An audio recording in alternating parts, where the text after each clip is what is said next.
नमस्कार दोस्तों। आपके अपने YouTube चैनल पर एक बार पुनः आप सभी का स्वागत है।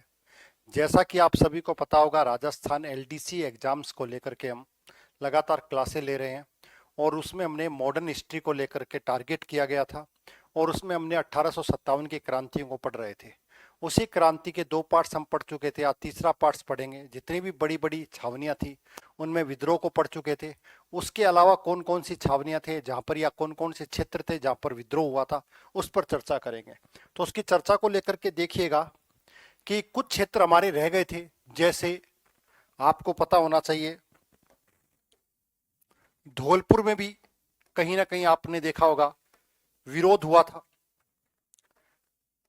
भरतपुर, यहां पर भी आपको विद्रोह देखना पड़ेगा विद्रोहियों के द्वारा। इसके अलावा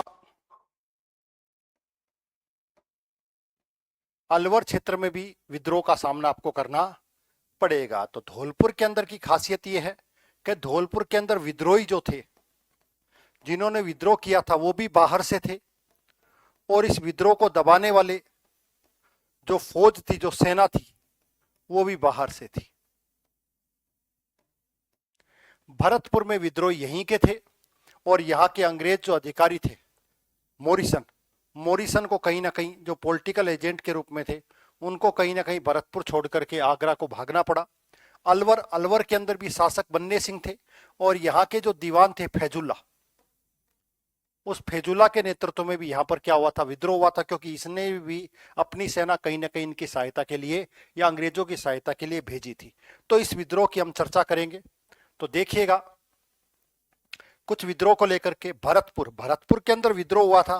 तो मैंने आपको जानकारी दी थी, भरतपुर के अंदर जब विद्रोह हुआ था तो भरतपुर का शासक कौन था, इसको आपको पहले याद रखना है। भरतपुर का शासक था जसवंत सिंह, ठीक है। और यहाँ के पॉलिटिकल एजेंट का नाम था मोरिसन। अब ये जो पॉलिटिकल एजेंट मोरिसन था, ये कहीं ना कहीं इतना अंदर तक चला गया था कि जनता में इसके प्रति विद्रोह था, रोष था। तो ऐसा लगा कहीं ना कहीं कि मोरिसन की हत्या हो सकती है, मोरिसन के ऊपर अटैक हो सकता है। तो मोरिसन को यहां से भगा दिया गया और बुला लिया गया, कहां पर, आगरा। एक चीज ये ध्यान रखिएगा, जब मोरिसन को आगरा बुला लिया गया तो मोरिसन की जगह रिप्लेस कौन हुए, तो ध्यान रखिएगा, नए पॉलिटिकल एजेंट के रूप में नियुक्त किए गए, जिनका नाम था निक्सन। 3 नाम आपको ध्यान रखने हैं, मोरिसन, निक्सन और जैक्सन। जैक्सन भी आपको दिखाई देंगे। जब नीमच के विद्रोही भाग रहे थे तो उनके पीछे जो अंग्रेज अधिकारी था, उसका नाम था कहीं ना कहीं जैक्सन। और जैक्सन का एक सामना हुआ था चित्तौड़ के समीप, किससे, आपको बताया, ताराचंद से। और उस विद्रोह के अंदर ताराचंद की मृत्यु हो गई थी। तो वो ध्यान रखिएगा।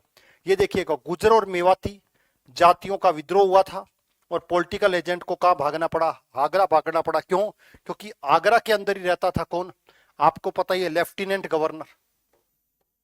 लेफ्टिनेंट गवर्नर जो था राजस्थान का, यानी कि राजस्थान नहीं, उस समय जो उत्तरी पश्चिमी जो आपका प्रांत हुआ करता, प्रोविजन हुआ करता था, उसमें लेफ्टिनेंट गवर्नर हुआ करते थे कोलविन। आप सबको पता होगा, AGG, agent to governor general के रूप में पैट्रिक लॉरेंस है। लेकिन राजस्थान जिसके अंदर, जिस लेफ्टिनेंट गवर्नर के अंतर्गत आता, उसका नाम क्या था, कोलविन। और वो कहां रहता था, आगरा के अंदर उसका हेडक्वार्टर हुआ करता था, वहां चले गए। धौलपुर के अंदर क्या हुआ, धौलपुर का शासक था भगवंत दास, इसको याद रखिएगा, ये वहां का शासक हुआ करता था। यहां की खासियत क्या है कि यहां पर आपको पता होना चाहिए कि यहां पर जो विद्रोही थे, मैंने आपको विद्रोही बाहर से आए थे, इसको ध्यान रखिएगा। लोकल लीडर के रूप में देवा तो था ही था, जो यहां पर भी था, भरतपुर के अंदर भी उन्होंने नेतृत्व दिया। साथ साथ में जाने के, क्योंकि गुर्जर, आप यहां देखो, यहां पर बाहर से विद्रोही आए थे और वो कहां से आए थे, ग्वालियर से। एक तो याद रखिएगा, क्यों, क्योंकि कहीं ना कहीं धौलपुर जो था एक समय ग्वालियर क्षेत्र के अंदर ही शामिल होता था, इसको ध्यान रखिएगा। तो ग्वालियर से कौन आए, ग्वालियर से हीरालाल, इसको ध्यान रखिएगा। और एक क्षेत्र मध्य प्रदेश के अंदर बढ़ता है जिसका नाम है इंदौर, इंदौर भी याद रखिएगा, ये भी मध्य प्रदेश के अंदर आपको देखने को मिलेगा। और यहां से रामचंद्र, इन दोनों के नेतृत्व में विद्रोहियों ने कहीं ना कहीं विद्रोह किया था। कहां पर, धौलपुर के अंदर। ध्यान रखिएगा, धौलपुर स्वतंत्र रियासत अंग्रेजों के समय बनी थी, क्योंकि उससे पहले धौलपुर कहीं ना कहीं ग्वालियर के जो सिंधिया होते थे उनके अंतर्गत आती थी धौलपुर रियासत, इसलिए ध्यान रखिएगा। तो ये ध्यान रखिएगा, ठीक है। और इस विद्रोह को दबाने के लिए जो बटालियन आई थी वो पटियाला से आई थी। पटियाला के सैनिकों के द्वारा इसका विद्रोह को दबा दिया गया था। एक चीज आपको ये याद रखनी है, टोंक, टोंक के अंदर आपको पता ही है वजीरुद्दौला खान जो नवाब थे और अंग्रेजों के प्रभाव से टोंक जो रियासत बनी थी, आपको पता ही है अमीर खां पिंडारी, अमीर खां पिंडारी आपको पता ही है पिंडारी लूटपाट करते थे। तो अंग्रेजों ने पिंडारियों को रिकॉग्नाइज कर दिया और इनके लिए एक अलग से व्यवस्था बना दी, टोंक, टोंक का नवाब बना दिया किसको, अमीर खां पिंडारी। जब से टोंक रियासत हुआ करती थी और वजीरुद्दौला कहीं ना कहीं अंग्रेजों का पक्षधर हुआ करता था, उसका मामा आलम खां और नासिर मोहम्मद ये कहीं ना कहीं विद्रोहियों के साथ शामिल थे। तो इसको ध्यान रखिएगा, टोंक के अंदर विद्रोह हुआ। इसके अलावा अगर आप और विद्रोह को याद करना चाहते हो तो दो तीन चीजें और याद रखिएगा, जैसे जयपुर के अंदर, जयपुर का शासक कौन था आप सबको पता है, राम सिंह जयपुर का शासक हुआ करता था। यहां पर भी विद्रोही आपको देखने को मिलेंगे, सादुल्ला खां, आपको याद रखना एग्जाम्स में, क्योंकि इनको निष्कासित कर दिया गया था, जयपुर से निष्कासित करके भेज दिया गया था। दूसरा उस्मान खां या उस्मान अली भी इनको कहा जाता है, ये भी कहीं ना कहीं, इनको भी कहीं ना कहीं सजा दी गई थी, इसको ध्यान रखिएगा, एग्जाम्स में पूछ लिया जाता है। और एक विलायत खां, ये तीन कहीं ना कहीं आपको याद रखने, इनका संबंध किससे था, जयपुर से। इसके अलावा मैंने आपको कहा है भरतपुर, उससे अलवर से भी याद करिएगा। अलवर के शासक हुआ करते थे फैजुल्ला, शासक नहीं सॉरी, अलवर के दीवान हुआ करते थे फैजुल्ला, उसके नेतृत्व में विरोध होता था। अलवर के शासक तो बन्ने सिंह हुआ करते थे।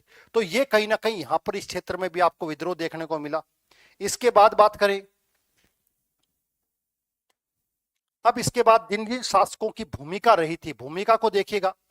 बीकानेर के शासक सरदार सिंह अपनी सेना लेकर के कहीं ना कहीं राजस्थान से बाहर चले गए थे, हिसार पंजाब तक सेना लेकर के गए। तो अंग्रेज इनसे खुश हुए, और अंग्रेज इनसे खुश हुए तो टिब्बी परगना, जो टिब्बी क्षेत्र आता है हनुमानगढ़ में, उसके 41 गांव, 41 गांव इनको दिए गए, इसको भी ध्यान रखिएगा। जैसलमेर, इसके अलावा राम सिंह सितारे हिंद की उपाधि दी गई, क्योंकि राम सिंह ने अपना सारा खजाना ही दे दिया कि कहीं ना कहीं इसको विद्रोह को दबाने के लिए। मेवाड़ का स्वरूप सिंह, आपको पता ही है नीमच से भागे गए जो अंग्रेज परिवार थे, उनको जगमंदिर के अंदर शरण देने वाले वो थे। कोटा का मदन पाल, इसी के नेतृत्व में आपको पता ही है कोटा के अंदर जो विद्रोह हुआ था उसको दबाया गया मदन पाल की सलामत से थे। तो ये आप देख लीजिए, इसको ध्यान रखिएगा। लॉर्ड कैनिंग जो उस समय भारत के गवर्नर जनरल हुआ करते थे, उन्होंने क्या कहा, इन्होंने तूफान में तरंग अवरोधक ब्रेक वाटर्स के रूप में काम किया है।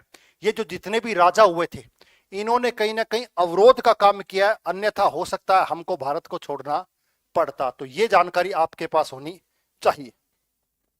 इसके बाद बात करें, अब देखिएगा महत्वपूर्ण तथ्य क्या है, तो साहित्य में याद करिएगा 1857 की माझा प्रकाश पुस्तक है, विष्णु भट्ट गोडसे के द्वारा लिखी गई, एग्जाम्स में पूछी जा चुकी है, याद रखिएगा। उसके अलावा वीर विनोद श्यामल दास के द्वारा लिखी गई, मेवाड़ से थे, आपको पता ही है, ठीक है। और उसके अलावा सबसे महत्वपूर्ण म्यूनिटीज इन राजपुताना पिचाड़ के द्वारा लिखी गई पुस्तक है। ये पुस्तकें आपको याद रखनी है, एग्जाम्स में पूछी जाती है। एक कैरेक्टर आपको हमेशा याद रखना, अमरचंद बांठिया, इनका संबंध बीकानेर से था। क्रांति का भामाशाह इनको कहा जाता है, राजस्थान का मंगल पांडे इनको कहा जाता है, नगर सेठ के रूप में थे ग्वालियर के अंदर, और कहीं ना कहीं जो सैनिक थे या क्रांतिकारी थे उनकी आर्थिक सहायता इनके द्वारा की गई थी। तो सबसे पहले इनको फांसी पर लटकाया गया, इसलिए इनको राजस्थान का मंगल पांडे कहा जाता है। दूसरा आपको याद रखना, क्रांति की प्रतीक सिंबल के तौर पर कुशाल माता, आपको पता ही आहुआ का जागीरदार हुआ करता था कौन, खुशाल सिंह चंपावत। तो आहुआ का जो मंदिर हुआ करता था वहां पर सुगाली माता का मंदिर था, और सुगाली माता के मंदिर की खासियत क्या है कि 10 सिर, ये देखिएगा 10 सिर इनके, और साथ साथ में 54 हाथ। तो ये इनको क्रांति की देवी के रूप में माना जाता है। इनकी मूर्ति लेकर के चले गए अजमेर, और फिर पाली संग्रहालय के अंदर इसको रख दिया गया। तो ये चीजें भी आपके पास याद होनी चाहिए।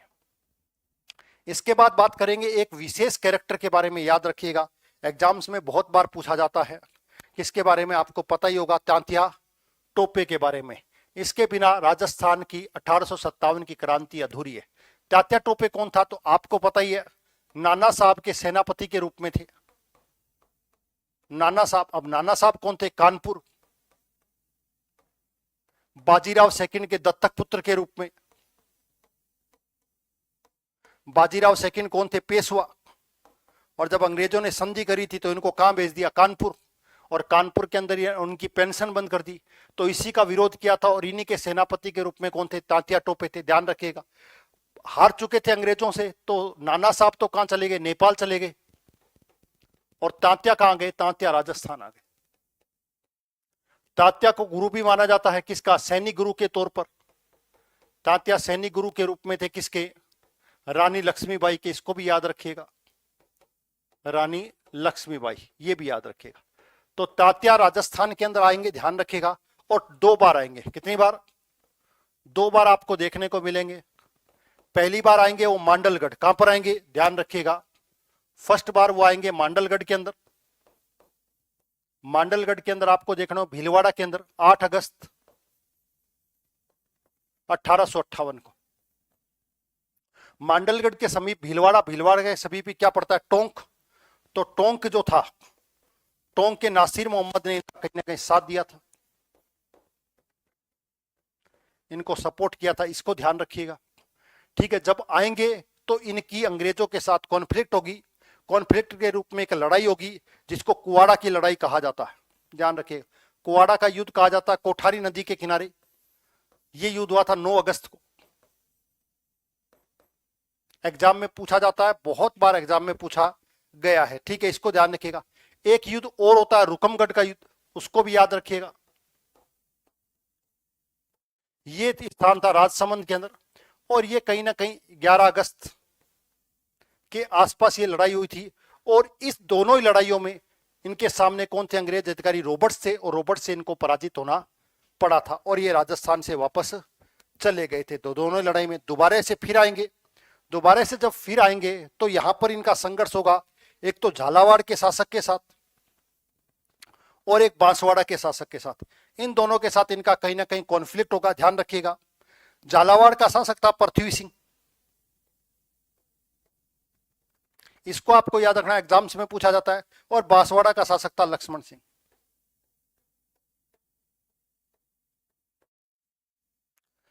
लक्ष्मण सिंह से इसका कॉन्फ्लिक्ट होता है। लक्ष्मण सिंह को ये पराजित करता है, लेकिन अंग्रेज आकर के कहीं ना कहीं इसको फिर पराजित कर देते हैं और यहां से इनको बांसवाड़ा से निकलना पड़ता है। बांसवाड़ा से निकलने के बाद ये झालावाड़ क्षेत्र के अंदर जाएंगे और झालावाड़ का शासक होता है पृथ्वी सिंह। पृथ्वी सिंह अपनी बटालियन को भेजता है पकड़ने के लिए, किसको?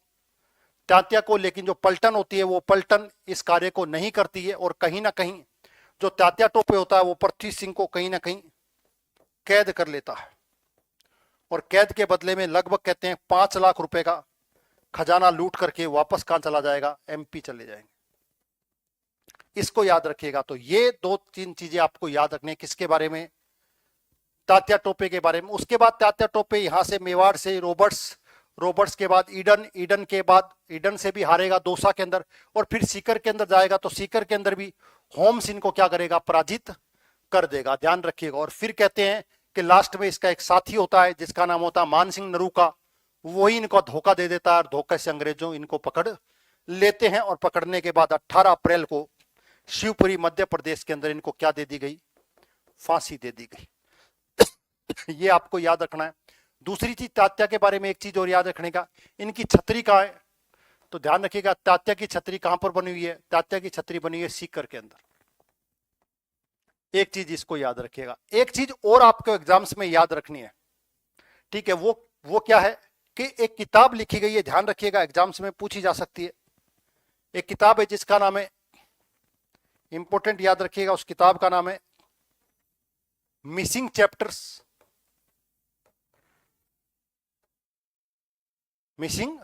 Chapters of the Indian mutiny. ये किताब लिखी थी किसके द्वारा? सावर्स के द्वारा। ध्यान रखिएगा, missing chapters in Indian mutiny किताब लिखी गई सावर्स के द्वारा। इस पुस्तक ने सावर्स में ये पूछा है कि इतिहास में ये पूछा जाएगा कि किस व्यक्ति के आदेश पर, किसके आदेश पर तात्या टोपे को फांसी दी गई थी। उन्होंने कहा कि किस कारण से, किसके कहने पर, किसके दबाव के अंदर तात्या को क्या दी गई, फांसी दी गई। ये सावर्स के द्वारा अपनी पुस्तक में पूछा गया, ध्यान रखिएगा। एग्जाम में पूछा जा चुका है लेकिन किताब नहीं पूछी है, तो किताब याद रखिएगा, missing chapters of Indian mutiny, ये इसको याद रखिएगा, ठीक है। तो ये क्लास थी। इसके अलावा ये क्लास में बता ही चुका हूं, सरदार सिंह, राम सिंह आपको याद रखना है, मदन पाल सिंह, स्वरूप सिंह।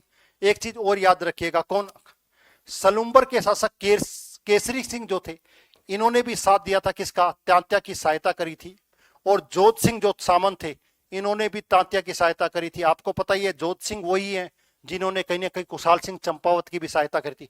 इसके अलावा नासिर मोहम्मद, इसको ध्यान रखिएगा, नासिर मोहम्मद ने भी कहीं ना कहीं साथ दिया था। तो तात्या टोपे का इन सभी लोगों ने क्या दिया था, साथ दिया था। तो ये क्लास थी आज की, छोटी सी क्लास थी लेकिन इंपॉर्टेंट फैक्ट्स थे। हम सारी की सारी 1857 पर चर्चा कर चुके थे, केवल एक लास्ट के टॉपिक बचे हुए थे, इस पर भी हमने आज चर्चा कर ली है। तो ये क्लास अगर आपको अच्छी लगी है तो प्लीज वीडियो को लाइक और शेयर जरूर करें और चैनल को जरूर जरूर सब्सक्राइब करें। ऐसे ही आपको छोटे छोटे वीडियो मिलते रहेंगे जिससे आपका कॉन्सेप्ट जल्दी से जल्दी क्लियर हो सके। तो आज की क्लास के लिए थैंक यू वेरी मच।